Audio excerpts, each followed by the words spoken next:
What's up guys, Emmett the Engineer here. In last tutorial we went over examples of certain variables. Now we're actually going to take those variables further, and I'm going to show you pretty much what they are. So I didn't really mention this, but anything that's represented by a number, unless it's an image, size is an image, it's pretty it's a bitmap, not an image, but it's pretty confusing. We'll get to that later, but you can declare a bitmap size by an integer, so no big deal, right? So we'll get to that later, but just know for now that junk, the basic junk.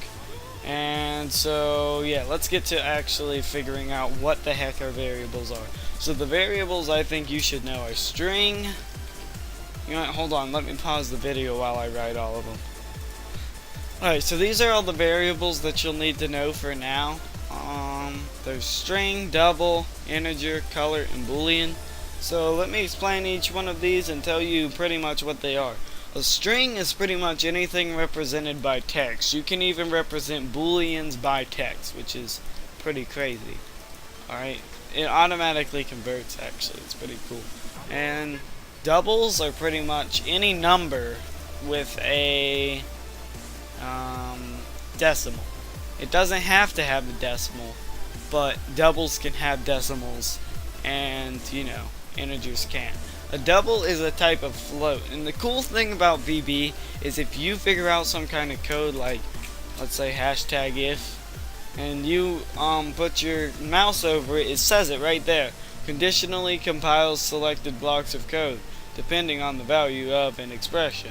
So we can hover over this string, even though it says syntax error right now. But double, if we were to hover over this, well, it had a correct statement. Don't worry, you don't have to know this just yet. We'll get to that next tutorial. As double. Okay, so represents a double for precision floating point number.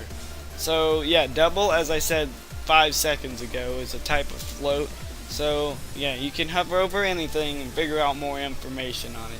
So boolean is pretty much just true or false, and we saw this a lot with settings on the form and stuff like that. See in properties, use wait cursor is down here. See how it's set to false and there's only true? That's a boolean. Okay.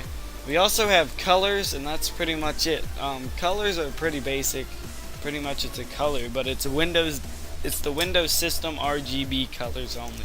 So yeah, be sure you're aware of that, and it has some web colors, so just know you know what you're doing and all of that, and you should be fine. So you can actually declare color pretty easily, and yeah, so that's pretty much it for this tutorial. I know it was kind of short because we only really talked about the basic kind of strings. You know what, let me talk about one more string. Char. Alright, what a char is pretty much one letter. Yeah, that's right, I said it. Okay, so if we were to say dim, let's say blah blah blah, as, don't worry, you don't need to know this. Char, I don't think we needed to write new.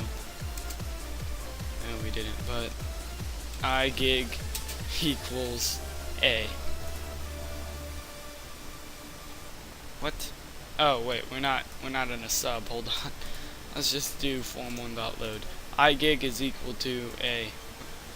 Whatever. Okay, so we'll figure. I'll show you this stuff later.